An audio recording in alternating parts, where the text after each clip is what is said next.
Dans les dernières semaines, on a parlé des fluides et à l'intérieur des fluides, on a parlé des flottaisons.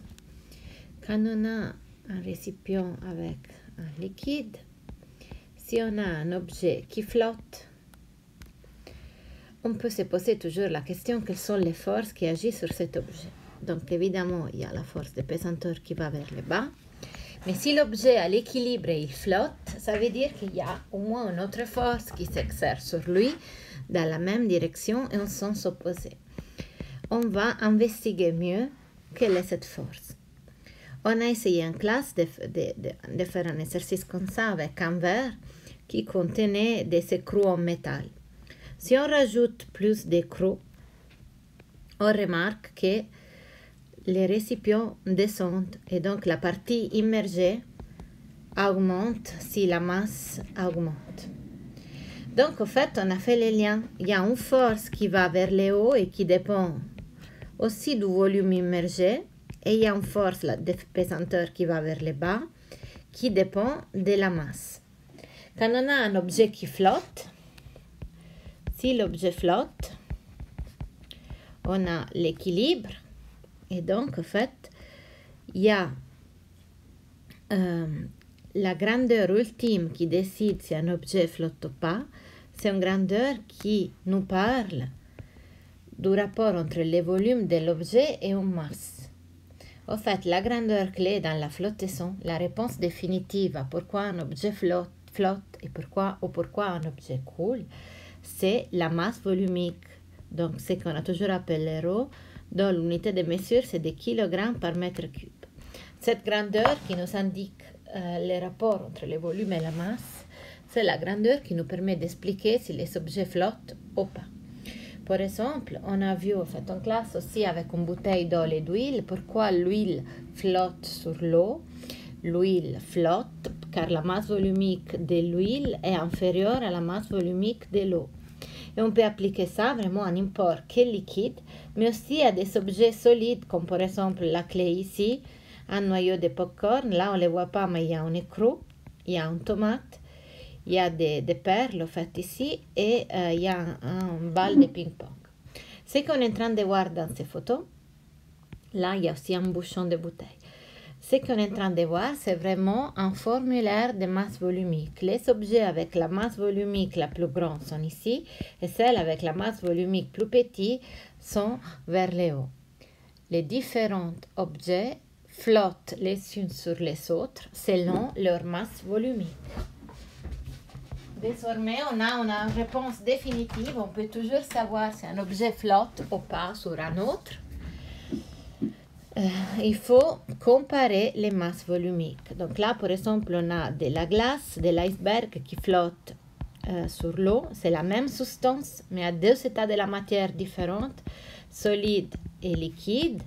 On sait que quand on change d'état, on change aussi la masse volumique. On voit tout de suite que la masse volumique de la glace est inférieure à la masse volumique de l'eau liquide, ce qui fait que les icebergs flottent sur l'eau.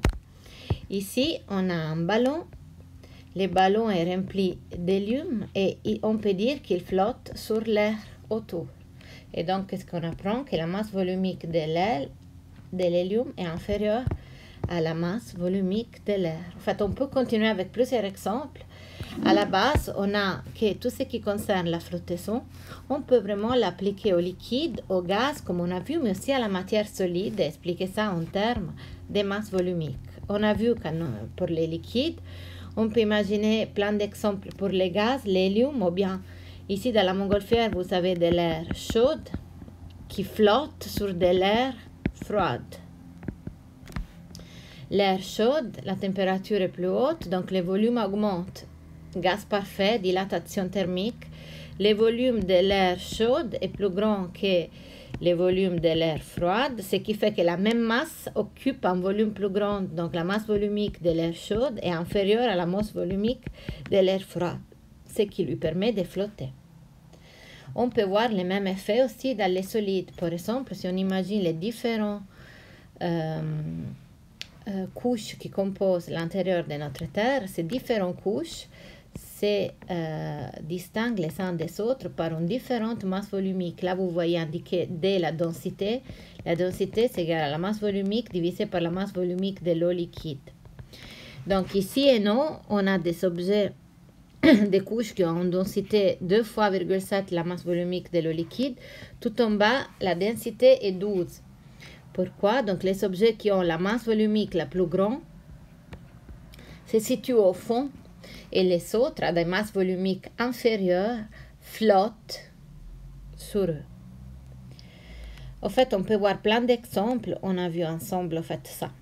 Alors, depuis quand on se pose ces questions? Depuis toujours, parce qu'on a affaire avec la flottaison, on a affaire avec l'écoulement d'eau. C'est vraiment, gérer l'eau a été vraiment un des premiers défis de la civilisation. Depuis toujours, les différentes civilisations, depuis, pas toujours, mais depuis un bon moment, pour évoluer, en fait, ils ont appris à naviguer, ils ont appris à faire flotter des bateaux, à amener l'eau dans les villes. Donc, gérer la gestion de l'eau, la gestion des fluides, a été vraiment quelque chose d'important pour les civilisations. Et si on imagine d'être au IIIe siècle avant Jésus-Christ, avec notre ère, en fait, les bassins méditerranéens avaient plus ou moins cette configuration. La capitale culturelle, c'était la Grèce. Et il y avait beaucoup d'autres pays autour, dans les Méditerranées, qui étaient sous l'influence grecque. À cette époque, le sud d'Italie, en fait, il était sous l'influence grecque. Donc, c'est vrai que formellement, ce n'était pas en Grèce, mais il y avait une forte influence. Et Syracuse, en fait, cette ville au sud de la Sicile, était vraiment une capitale culturelle. Il y avait vraiment beaucoup d'activités culturelles. Et dans cette période-là, Archimède, qu'on connaît par les principes, on connaît comme mathématicien, il était vraiment le grand savant de l'époque. Il avait plein d'innovations dans le domaine de la mécanique, notamment avec la vis sans fin d'Archimède et plein d'autres applications. Et il était vraiment donc le savant de cette ville. En fait, à un certain moment, il y a un problème, le roi a un problème, il avait donné une certaine quantité, une certaine masse d'or à un orfèvre qui lui rend une couronne. La masse de la couronne est égale à la masse de l'or, mais le roi a le doute, il soupçonne que l'orfèvre a retenu une partie d'or et l'a remplacé avec un autre matériel. Or, à l'époque, il savait déjà bien mesurer la masse. Mais ce n'était pas évident de mesurer. La masse, c'était OK. Donc, la masse rendue par l'orfèvre était la même. Mais c'était difficile de calculer le volume d'un objet. Donc, le volume d'un objet compact et simple, OK. Mais un objet complexe comme une couronne, on ne savait pas comment le calculer. La légende dit, en fait, que c'est Archimède qui a une idée. Quand il prend un banc en réfléchissant à cette question, en fait, il se rend compte que quand il rentre dans l'eau, le niveau de l'eau monte. Et donc, le volume d'eau déplacé égale au volume de l'objet immergé. Donc, dans ce cas-là, son corps. C'est à ce moment-là qu'il aurait exclamé cette fameuse Eureka. En français, on dit Eureka pour indiquer, en fait, une invention qui a eu lieu de façon assez spontanée, rapidement.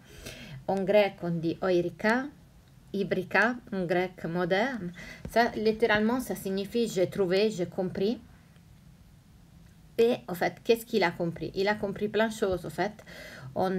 C'est lui qui a compris plein de choses. En fait, déjà, un corps totalement plongé dans un liquide déplace un volume de ce liquide égal à son propre volume. Et c'est comme ça qu'on a pu mesurer le volume de la couronne et donc comparer la masse volumique de la couronne et la masse volumique de l'or. Et enfin, trouver que l'orfèvre avait effectivement triché. Mais en fait, en plus que ça, en fait, qu'est-ce qu'il comprend? En fait, que quand vous avez un objet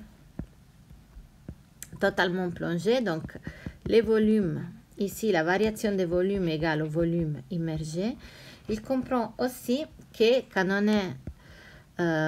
on immerge un corps, la force ressentie, en fait les poids de cet objet semblent plus légers une fois dans l'eau. Donc ça veut dire qu'il y a une force vers le haut qui s'applique, on appelle cette force, donc on l'appelle la poussée d'Archimède. Ce qu'Archimède a compris, c'est que cette force dite d'Archimède, la poussée d'Archimède, poussée parce que c'est toujours vers le haut, c'est une force de soutien. Archimède, parce que c'est lui qui l'a compris, égale au poids du liquide déplacé. Donc, vous imaginez un corps, il y a une partie du fluide qui est déplacée, et la force exercée par le fluide égale au poids du liquide déplacé. Donc, c'est égal à la masse des liquides déplacés fois petit g. Et la masse des liquides déplacés, c'est égal à la masse volumique du liquide déplacé, donc dans lequel vous plongez l'objet, fois le volume de l'objet, le volume immergé, fois petit g. On a donc une formule pour calculer cette force. Elle dépend de la masse volumique du fluide dans lequel vous immergez un objet. Elle dépend du volume de l'objet immergé. S'il est immergé totalement, ça correspond au volume de l'objet, mais si c'est un corps flottant, c'est seulement le volume immergé, fois petit g, donc ça dépend de la planète dans laquelle vous faites cette expérience. Tout ça est la base de ce qu'on appelle la fluidostatique. Donc on peut encore appliquer la somme des forces égale à 0, même dans les cas des fluides. On aura donc la force de pesanteur vers le bas, et la force d'Archimède, cette force de poussée, cette force de soutien vers le haut. Okay. Et on parle donc, quand il n'est pas un objet totalement immergé, c'est un corps flottant, on reconnaît qu'il y a une partie volume immergé et une partie du volume émergé. On retrouve que la force d'Archimède c'est égal à la masse volumique du liquide fois le volume immergé fois petit g. Et donc, on a des formules à appliquer dans les exercices. On peut calculer la force apparente. C'est la nouvelle force de pesanteur une fois que l'objet est plongé, c'est égal à Fp moins Fa. Cette différence entre Fp et la force apparente nous parle donc de la force d'Archimède. Après, on a la force d'Archimède et après, on peut toujours utiliser l'équilibre qu'on appelle les corps flottantes.